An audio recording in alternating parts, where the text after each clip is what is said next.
r/AskReddit. Serious dads who left and never came back. Why? Just in case there are dads in here that might be interested, I'm a 47-year-old guy whose dad left my mom when I was 1 year, mutually/agreeably, to be with his new wife and never came back. He actually lived just one town over, and I spent my youth meeting people who knew my dad. I had one strange encounter when I worked at the video rental store where he came in, told me his name, and asked for a movie on hold. I was too nervous to say anything, and I didn't want to start a scene there in the store, so I'm pretty sure he had no idea who I was. He paid child support on the reg, but other than that, no contact whatsoever. The thing I want any similar dads out here to know is this: your kids may have a different set of baggage than I do, ESP if you left when they were older, but in my case I have no hard feelings. None. I had plenty of love and attention, and also plenty of conflict with male adults during my mom's dating phase. That shit fucked me up. But hearing stories about my dad to me is no different than hearing stories about a crazy uncle I've never met who lives in Mexico. My BO dad is not something I miss, or really even think about. I'm a dad myself now, and have come close to starting marriages with the wrong person many times. I totally get how that, coupled with an unplanned pregnancy, can easily happen. It could be me. I hate the idea that there might be someone out there who thinks I hate him, when that is not the case. I don't want to be the source of some stranger's apprehension, angst, regret, or shame when that is not my story. It pains me to think my dad has fear or stress about me. Disappeared dads, do not assume the worst.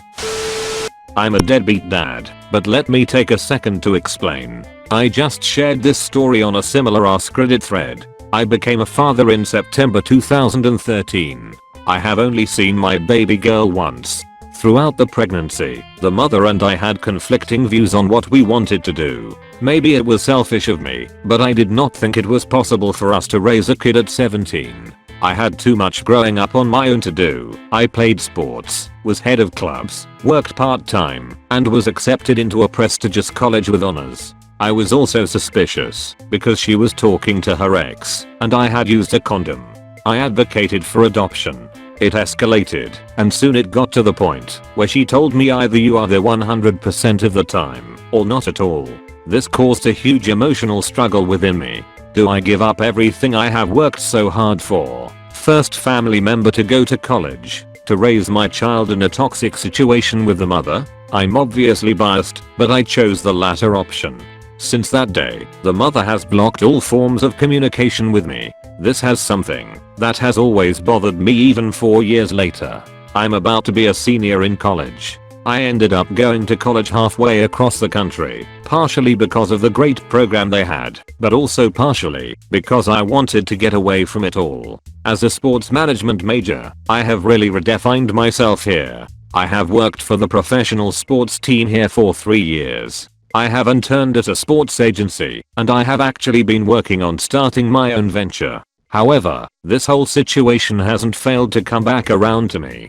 Just 2 weeks ago, I received a letter from the state government asking me to put my baby that I haven't seen on my medical insurance. Throughout this whole process, I, as the father, have been through hell and back emotionally. I love my baby girl so much, yet when I see the only picture I have of her, I feel nothing. There is no bond I have, because I have not been able to see her due to the mother and her wishes. I wondered back then if I was ever going to get out of this godforsaken town and begin my life. Turns out, it already had begun. If anybody out there is reading this, the advice I'm going to give you may seem hypocritical. Have sex. Do it. Enjoy your life. It is possibly the best feeling in the world. Just be sure that you are safe and you are smart. When you are faced with a situation as sensitive as this, you can either let it destroy you, or you can let it define you. Since this whole thing has happened, I have become an advocate at my school. Shared others my story. I hope one day I will be able to hold my baby girl in my arms and tell her I love her. That is all I ask. Edit. I know this post has hit a nerve with a lot of people, and for that I apologize. I realize that it isn't ethical, responsible, or noble at all what I did. At the time, as well as when I tell people about it, it has made me feel selfish, entitled, and a coward. I heard it all when I was 17 too. If anything, I hope that sharing my story will at least impact one person to do the right thing if they are in this situation, and do the right thing that I know I can't do. I answered Op's question.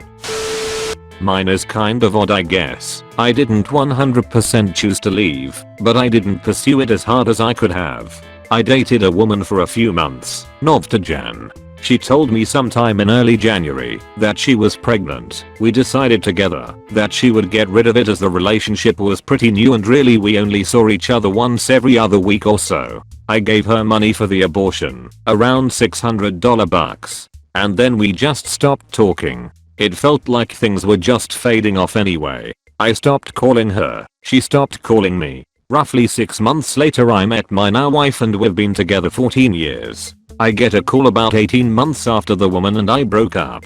She decided not to have the abortion and we have an 18-month-old baby boy. I'm skeptical. She's not asking for anything. She just wants to let me know. Not knowing what to do, I don't call her, and again she doesn't call me for another year. This time she calls because again she doesn't want child support or anything from me. She's moving across the country with her boyfriend and needs me to sign some paperwork releasing parental rights or something like that. I tell her I'm not signing anything without a paternity test. She says she understands, then doesn't call me again until about 5 years later. At this point I'm married, we have a house, but no kids. She says my son would like to meet me. I tell her again I'm not doing anything without a paternity test. She says okay and pays for the whole deal. I show up to get my cheeks swabbed and she's there with him. There's no denying he looks exactly like me. I stupidly have gone through all this without telling my wife because to be honest I didn't believe her. Test comes back positive. I tell my wife, explain that the whole thing happened about 6 months before we got together. She's upset but we persevere. We arranged to have some visits with my son and come to find out that the guy she was living with at the time we were dating signed the birth paperwork saying he was the father. I don't know the details of that situation. She claims that this guy is horrible and she wants to get my son away from him, but kind of just sounds like it's a relationship that didn't end well. I have my kid every other weekend for a few months. It's a 45-minute drive to pick him up and drop him off, so we get a lot of chances to talk. I ask him about the other guy, how he is, etc. He says he's completely fine, doesn't sound reluctant doing so. We continue our visits for a while and my wife and I consider pursuing custody, even knowing that it's going to cost us a ton of money we don't have. On top of it, her and this other guy have been doing alternating weeks for 8 years. This guy has raised him as his own kid fully knowing he wasn't. I really didn't feel I should be trying to slide into the middle of that. He was happy and healthy. She decided she was going to move even further away, started calling less and less and eventually just stopped. Admittedly, I didn't pursue it too hard. I just didn't feel like I should get in the way of it. 6 months later she called me around Christmas and told me he would like an Xbox One for a present. I haven't heard from her since. He's a good sweet kid and I do hope I get to sit him down and explain my side of things at some point. I don't owe any back child support because as far as the state is concerned the other guy's the father. Technically wasn't there. Non-relationship drunken stupor 1/2 night ish stand. Countermeasures failed. She informs me she's pregnant and in no uncertain terms will not get an abortion. Familial pressure and religious reasons. I acknowledge her decision and my lack of choice in the matter. In response to her inquiry I clearly inform her I will not be a father to this child and will not support my inability to have a decision in such a matter. Trigger warning. Off the bat she threatens me with the state, to wit I inform her I will under no uncertain terms spend a good of our time in court on the matter. Months later she informs me she is giving the child up for adoption. Her family friends are unable to conceive and would make for a good home to a healthy baby. Obviously this requires the father to legally give up rights to the child. I'll lawyer up and am reluctant to acknowledge legally in any way the child is mine. As such, paternity is not chemically established. The paperwork I sign is only valid in the adoption process. I'm doubtful because I do not expect her to go through with the adoption. The state requires the mother maintain custody of the child for a minimum number of days in what I speculate is a psychological manipulation. to bond the mother/child pair. She has the kid. I, under duress from attorneys, signed the release forms. As soon as she's got them, she declares she's not giving the child up for adoption. Surprise. 2 years later I get notice of an automatic process from the state triggering hearings and court proceedings to establish financial support. I lawyer up again expecting the worst. The mother closed the proceedings and removed herself from state support prior to proceedings. I have not heard anything since and have no inclination to meet or be a father to the child in any way. I fully expect sometime around driver's license or passport time that my name, which I do not know for certain, on a birth certificate will trigger some question and perhaps the archetypal "who am I?" quest to begin. Edit. I knew the mother for some good time and she was fully aware I have always been adamantly against having children. I had been trying to get a vasectomy for some time and was not successful years after this story until I realized a simple lie about having the minimum number of children satisfactory to the doctor's perceived requirement got the doctor to comply with my wishes. I'm sure this will be buried, but it seems like it'll help me get it off my chest. I very seriously dated a girl for about 2 years. First love type shit. Well, she was always crazy, like true mental issues that really showed up the last year of it. I then found out she had been cheating on me essentially the whole relationship, so I broke up with her. She stalked me, and basically all the standard crazy stuff. Fast forward, I get a call. I'm pregnant. Panic set in, and I told her I couldn't be a parent with her and asked if she would consider aborting it. She said no. After 9 months I get a call asking for everything. I told her no, I can't.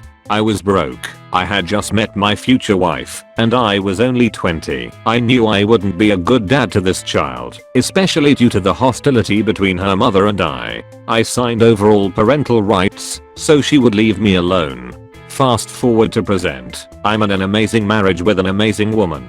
I have a 9-year-old daughter, but at least once a week I get fear about what I did, that one day this girl will show up saying I'm her dad, and having to explain to my daughter, my family. I'm terrified of this one person, who never has met me, and may not even know I exist. I pray I never get that knock on the door. When and if you ever do get the knock on your door, hopefully you would have thought this through.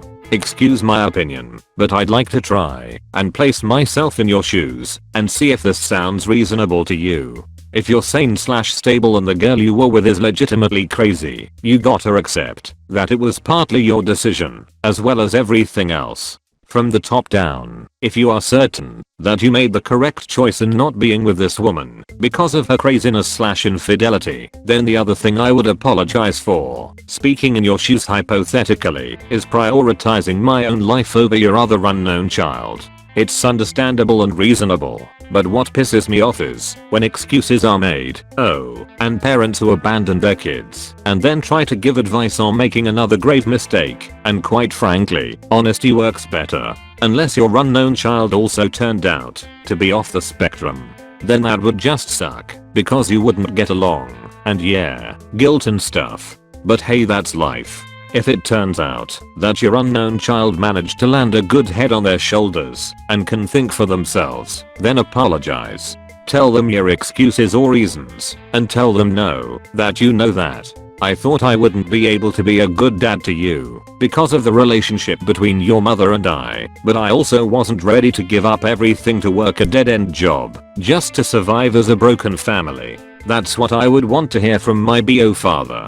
I wouldn't want to hear more excuses, and especially not lectures about excuses when the person giving them to me uses them most for a situation not to be used in. Lol, I feel like a /facipum is necessary here. Well, anyways, I've given as much understanding as I can to both sides. I pray that you did get that knock on your door, and that you're ready for it. I pray that you're ready to admit what you wanted, and why you wanted, and I pray that your unknown child can accept that. Or at the very least, come to accept it one day. It's like saying the words "I love you" instead of assuming that the person should know or understand. No. The abandoned kids who care about this type of stuff want to hear you speak the truth, even if it makes you feel really bad.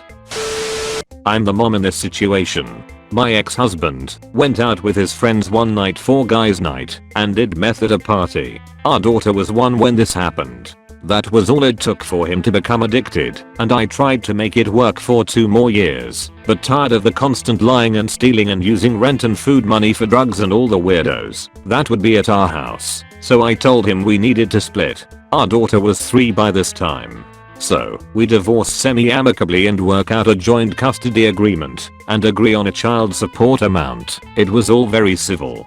2 years later, daughter is 5. He meets his now wife, who is a heroin addict. The lying becomes worse. When he picked our daughter up for visits, he would just drop her at a random person's house and forget he had her that weekend.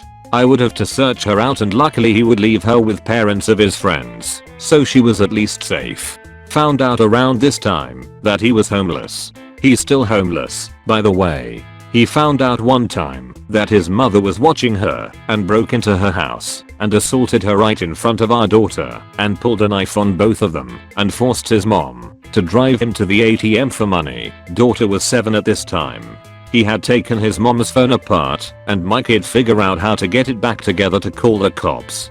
So, I took him back to court and got him put on supervised visits. It was important to me that he have a relationship with our daughter, and our daughter was a daddy's girl. I should mention here that up to this point, I've received 0 child support from him. Our daughter is 15 now. Since that night, when she was 7, she's seen her father a total of 5 times. All 5 times, he's been late, and he's left early, and at least 3 of those times he was quite obviously high. He's been in and out of jail numerous times in this period and has fathered another child with his wife and has given up custody of said child to wife's mother. He will get guilt-ridden every now and then and call our daughter or text her and keep that up for around a week or so, promising to see her, promising he'll call the next day, promising to let her see her brother, promising to send her a gift for her birthday or Christmas, which he has never done since we've been divorced. It wrecks my kid every time he remembers he has a daughter that he may like to talk to, and she does go to therapy for her abandonment issues.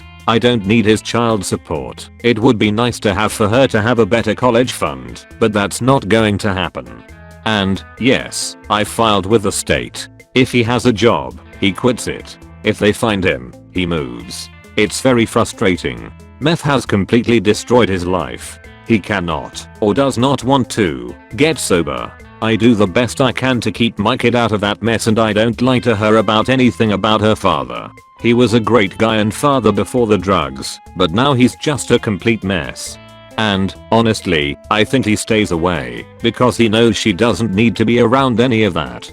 The not paying child support is an FU to me, but that's okay. She knows she can't expect anything from him, and she knows to be wary of him if he just shows up, because he's done that before and asked her for money. My kid is awesome and she's resilient, but I know this thing with her father leaves a hole inside her that I can do nothing about. Typical story. I met a girl, we liked each other, had sex on the first date. She got pregnant. I was young, and she said she was on the pill. I learned my lesson about pulling out unless I'm wearing a condom, and then we moved in together. After a couple of months together, it was obvious we weren't going to make it, so we split amicably, I thought, and talked once or twice a week after. Well, she stopped letting me come to ultrasounds and doctor's apps. Didn't want me to come to the parenting class she was taking with her, and around the 7-month mark she ceased all contact. Now, I knew when the due date was, so about a week before I started calling, her phone was disconnected. I messaged on Facebook. I emailed. I messaged her little sister and even her little sister's boyfriend, all trying to get in contact with her. Well, 2 weeks after the delivery I get a call from her. She said that the day after her and I slept together. I went away to Detroit to catch a football game that weekend. She had one last romp with her ex, and it was his. Obviously devastated, I got off the phone. But we stayed friends on Facebook, and I watched this kid that should have been mine grow up. My mom asked me one day, about a year later, if I talked to her anymore or knew anything about the kid. So I pulled up my ex Facebook profile, and my mother and I were dumbfounded. The child looked exactly like my mother and sister when they were the same age. To a friggin' T. Same hair, smile, eyes and chubby cheeks that every baby in my bloodline has. So, I go about trying to get back in contact with my ex. I message her in Facebook, call the old number and email again.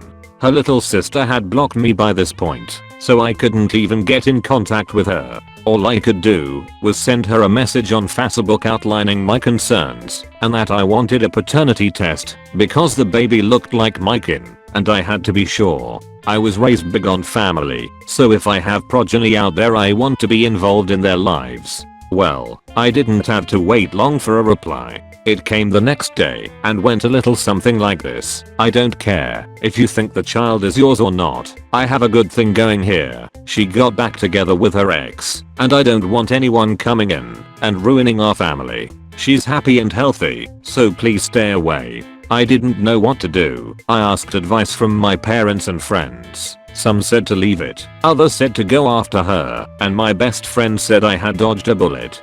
So I sat on it for another 2 years. By this point, seeing her pictures, I knew, my heart of hearts knew this was my child.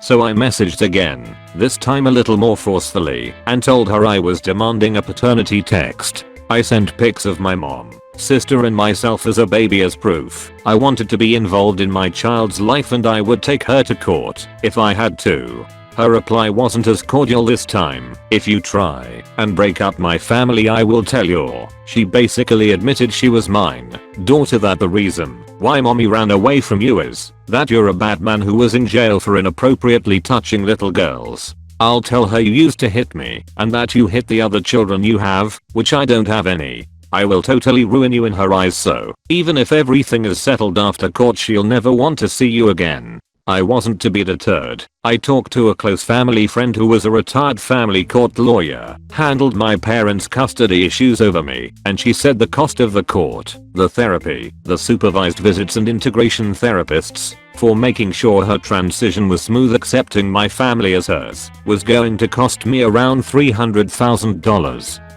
Over the 4 to 5 years we would be in court, not to mention back child support and other bills I would be retroactively responsible for. I wanted to forge ahead, so I went and talked to another lawyer who confirmed everything that was said to me by my family friend, and I didn't know what to do. I just knew I wanted to be involved in my daughter's life. So I go back on Facebook to talk to my ex about everything I had learned, and she has either blocked me now or deleted her Facebook. I drove out to where she lived and she had moved. She up and left with my child. I do not know where she went, and what was worse, I lost the only way of keeping track that my child was indeed safe and growing up healthy as well. I'll admit, even though it's petty, I enjoyed seeing pictures of her shunning her father's attention.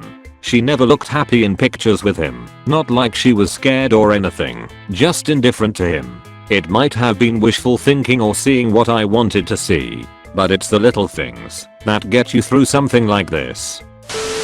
So, it's the day I'm going to court to file my papers, to get the ball rolling on getting involved in my daughter's life, and my mother sits me down. I had kept her up to date on everything. My mother has always been there for me, been a very supportive mother. She looks at me and says, my son, do you remember the constant court battles with your father? How you felt after we went to family court every time? How much you hated that man when you were growing up? So I answered yes. My mother continues, now imagine you didn't know that man at all.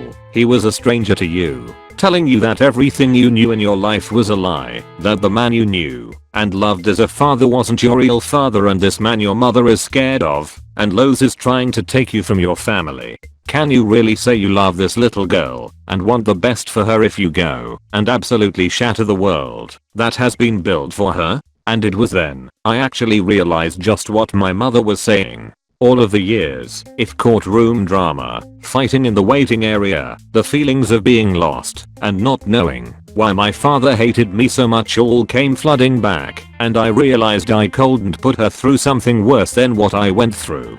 Summary: knocked a girl up on the first date. Relationship failed. She told my daughter that someone else was her father. When confronted by me, she went into hiding. And to not hurt my daughter, I decided to not pursue family court because my ex is psycho and I don't want my daughter to undergo the psychological damage I did as a child. Worst part is, I can't watch her grow up over Facebook anymore either.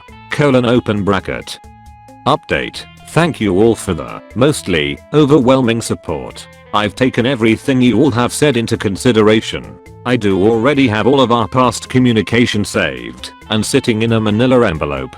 So don't worry, I'm prepared and hoping she comes looking for me one day. I didn't think my story would get so much attention, and really, all of your kind words have meant so much to me. Her birthday is this week, so I've been thinking about her a lot this week, and getting my story out and having overwhelming positive support has really helped me out of the dumps. So, from the bottom of my heart, thank you Reddit. Thank you so much for watching. Please like and subscribe the channel.